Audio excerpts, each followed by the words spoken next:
Bismillahirrahmanirrahim. Assalamualaikum warahmatullahi wabarakatuh. Di sini saya sebagai ketua tim untuk riset untuk prototipe dari Universitas Muhammadiyah Yogyakarta. Di sini saya akan memperkenalkan sebuah aplikasi untuk IoT tanaman cabai. Nanti tanaman cabai akan saya perlihatkan di sana. Di sini adalah sebuah sistemnya. Monggo Pak Budi. Di sini untuk IoT-nya, sistemnya bisa dimonitoring lewat controller di sini. Jadi nanti di sini selain controller ada tandon 1, tandon 2, tandon 3, tandon 4.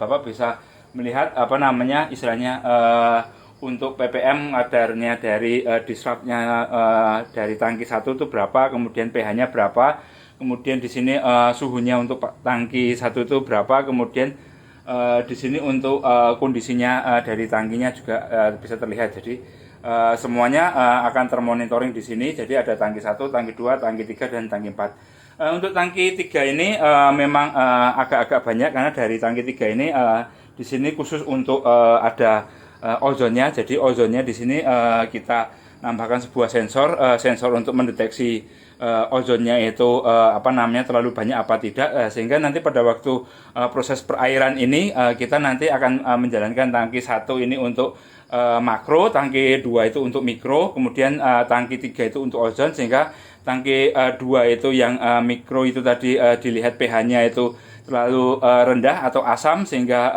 ozonnya itu aktif, sehingga pada waktu ozonnya ini aktif dia akan membuat pH-nya itu akan menjadi tinggi. Kemudian setelah itu tangki yang keempat itu untuk sistem perairan. Di sini untuk tangki yang keempat itu dia akan menggunakan sensor kelembapan tanah. Kelembapan tanah itu kita pasang di tanaman cabai. Kemudian selain kelembapan tanah, di sana ada beberapa sensor yang ada di tandonnya ini meliputi kayak misalnya derajatnya dari temperaturnya airnya berapa, kemudian ada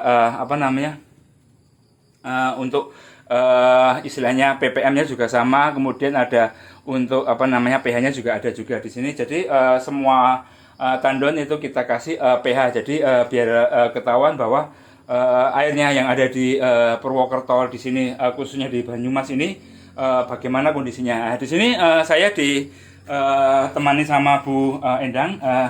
Monggo Bu Endang. Di sini Bu Endang untuk sebagai teman untuk istilahnya mengaplikasikan di Purwokerto. Di sini nanti teknis di lapangan. Jadi Bu Endang itu dari Stikom Yosudarso.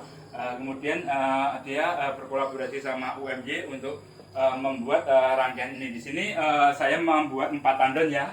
4 tandonnya itu tandon yang pertama ini tadi untuk makro, kemudian tandon yang kedua itu untuk mikro, tandon yang ketiga itu untuk ozonnya, tandon yang keempat itu untuk perairan biasa. Jadi irigasi itu ada di tandon 4. Jadi kalau sumamanya tidak hujan itu berarti tandon 4 tidak akan berfungsi dengan baik. Kenapa kok kalau hujan itu tidak berfungsi dengan baik ya? Karena tanahnya yang ada di tanaman cabai itu lembab, istilahnya basah. Kemudian di sini ada sensor pH-nya. Di sini sensor pH dan sensor ozonnya masuk ke dalam sini. Jadi dia akan dimonitoring secara langsung untuk ozonnya. Kalau ozonnya itu terlalu tinggi, sehingga di sini ada sensor untuk mikroorganisme, sehingga biar mikroorganisme itu tidak penuh di dalam tandonnya ini. Sehingga di sini seumpamanya sebagai contoh dalam tandon 1 ini kondisi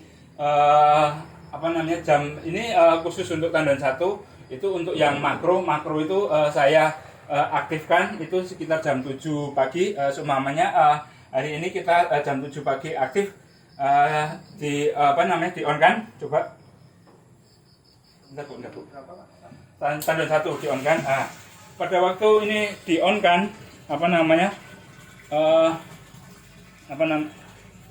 tandon 1 akan terisi air. Jadi di situ rupanya tadi pada waktu aplikasi ini berjalan airnya di tandon 1 itu kurang. Kemudian tandon 1 ini akan mengairi dengan pupuk makronya. Dihidupkan Mas pupuk makronya.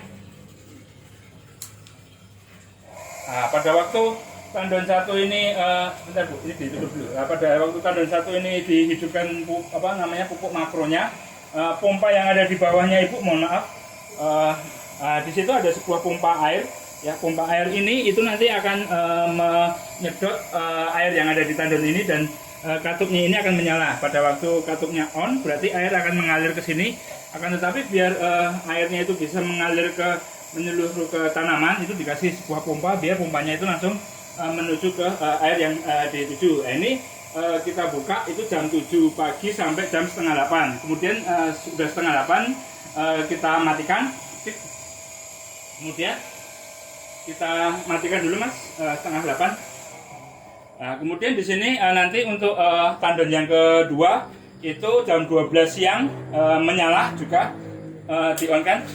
Nah, pada waktu dia mau menyala, dia kita lihat bahwa rupanya level airnya yang ada di tandon 2 ini tadi kurang ya, sehingga dia akan mengisi terlebih dahulu sebelum diaktif. Jadi semua pompa ini itu relay ini dia nanti akan on pada waktu ini tandon 1 itu kosong, tandon 2 kosong, tandon 3 juga kosong, tandon 4 ini juga kosong. Nah, sehingga kalau pada waktu tandon 4 ini sudah banyak airnya, nanti akan mati sendiri, dan pada waktu jatahnya jam 12 siang motornya itu akan mengalir di sini, akan on tandon 2 untuk mengairi sawah. Tandon 2 untuk mengairi sawah. Nah, sehingga pada waktu tandon 2 itu mengairi sawah, mesinnya itu akan hidup kembali, karena biar tenaga dari airnya itu langsung masuk ke dalam mesin, langsung bisa menyirami 1/4 hektar dari kebunnya yang milik mitranya ini. Nah, sehingga pada waktu ini dihidupkan, rupanya tandonnya yang ozon ini juga nyala. Dinyalakan mas, tandon ozon. Dan ozonnya juga nyala. Pada waktu ozon nyala itu agak berbahaya bagi kesehatan, sehingga di sini jam 12 itu diusahakan petani tidak ada di sini, sehingga dia nanti tidak akan menghirup ozonnya. Nanti seumpamanya sudah setengah 1, tandonnya yang 2 sama tandonnya 3 ini akan off, pompanya juga akan mati. Jadi pompanya ini nanti kalau jam 12.30 kita schedule-kan, karena algoritma yang kita gunakan itu menggunakan algoritma schedule. Kemudian untuk yang tandon yang keempat, itu yang terakhir, itu dia akan nyala pada waktu kelembapan tanahnya itu berkurang. Pada waktu kelembapan tanahnya kurang, dalam arti tidak musim hujan, dia akan kering, sehingga tandon 4 ini nyala dia akan dipompa, dan dipompa nanti akan masuk ke perairan dari air tanah. Mungkin itu dari saya. Terima kasih. Sebelum saya tutup, kita lihat dulu, di pause dulu Pak. Rasa nyala lagi kuno mas ben iku siapa? Oke. Jadi untuk sensor kita pasang di sini itu untuk mengairi cabai yang ada di sini. Tapi di sini alhamdulillah cabainya sudah subur-subur dari mitra. Ini untuk yang sensor yang pertama. Sensor yang kedua kita menuju ke sana. Ini jadi sensor yang kedua di sini. Kemudian nanti sensor yang ketiga di sana ya Bu ya. Oke. Agak sulit ya. Bismillahirrahmanirrahim. Ya. Mungkin lewat sini. Oh ya, siap Bu. Agak masuk aja ke sini. Aman. Ya, jadi ini kita akan masuk untuk sensornya yang berikutnya.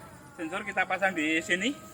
Ini untuk sensornya yang ketiga, dan ini untuk sensornya yang keempat. Jadi di sini ditanam sensor untuk kelembapan tanah. Kalau kelembapan tanahnya itu buruk atau kelembapan tanahnya itu tidak ada atau gersang, nanti dia akan memompa dan mengairi sistem di sini. Di sini ada 2 percobaan. Di sini dengan menggunakan polybag, dan yang satunya lagi dengan menggunakan bending, betengan. Yang betengan baru kita tanam. Kalau yang polybag itu sudah sekitar 3 mingguan atau 4 mingguan ya Bu ya, kalau nggak salah. 3 bulan lebih. 3 bulan lebih ya. Jadi bapaknya ini yang sebagai mitranya dia bilang yang polybag itu yang 4 bulan lebih gitu. Ya mungkin itu. Terima kasih. Billahi taufik wal hidayah. Wassalamualaikum warahmatullahi wabarakatuh. Tangki 4 banjir mas. Nggak tahu ini dari jam berapa ini terus.